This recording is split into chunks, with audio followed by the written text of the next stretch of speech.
The latest jobs figures are out and it makes for mixed reading, with Australia's unemployment rate increasing. Live to our political reporter Jonathan Lee in Canberra. Jonathan, was it as bad as expected?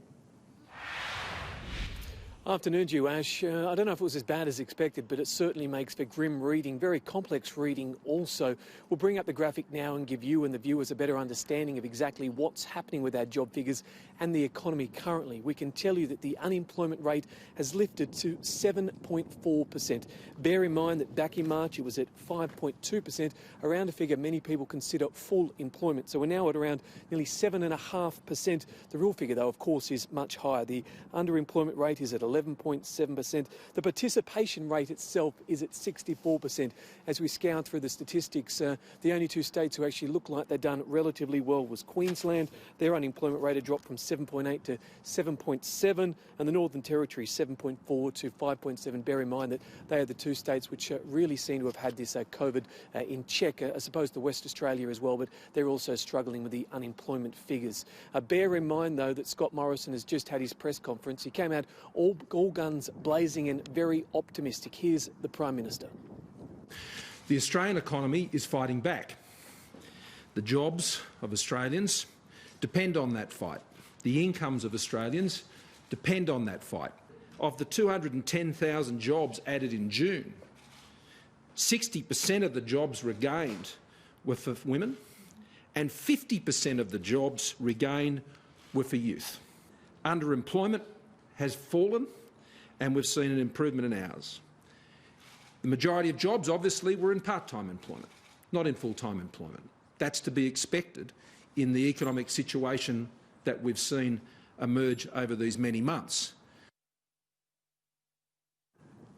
Yeah, the Prime Minister there at pains to point out the improvement for women and also for young people. There's been a lot of attention paid to those two sectors, which have obviously struggled more than others during this period of COVID and the unemployment. The opposition, though, is really focusing on the fact that the unemployment rate is far in excess of 7.4%. Here's Brendan O'Connor.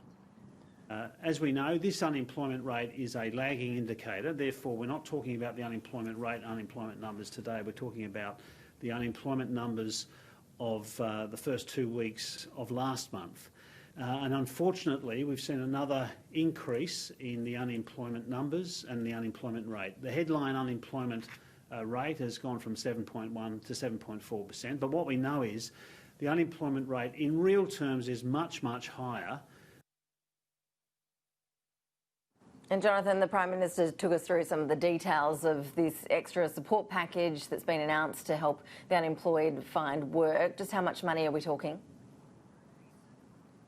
Ash, we're talking $2.5 billion. It's $2 billion from the feds, and they're hoping the states will chip in another $500 million themselves. This is a part of JobKeeper and JobMaker. There's plenty of names here. What the government is really trying to do is assist young people who are going to be coming out of school. Obviously, they're going to be looking for work at the start of the next year, and there's plenty of people who are currently unemployed. So the government is at pains to find ways to get them jobs. Interestingly to note, they've admitted that TAFE in essence has been a basket case for a long time, which begs the question of why didn't they do something about it sooner. Here's Scott Morrison. The way it's been done in the past, we don't believe has been effective.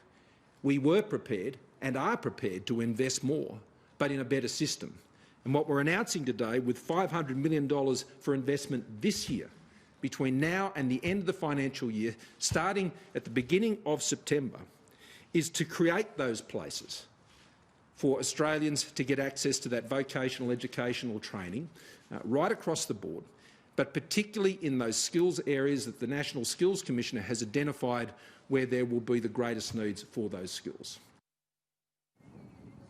There will be extensive wage subsidies also for those who are employed in the construction industry for those workers. But the opposition is very sceptical. They've been saying for a long time that TAFE has needed additional funding and additional support. They're willing to support this package, but they want proof it's going to work. If it genuinely supports apprentices and it genuinely keeps people in jobs, then Labor will obviously welcome it and support it. The point that we're making is this.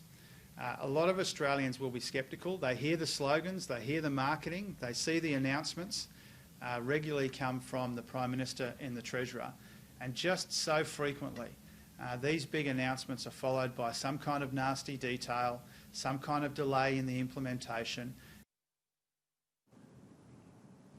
As you'd expect, Ash, there's plenty of spin coming out of today's announcement, both from the government and the opposition. All eyes, though, will be on the financial update we're expecting from the government next week to tell us exactly what's really happening with the economy.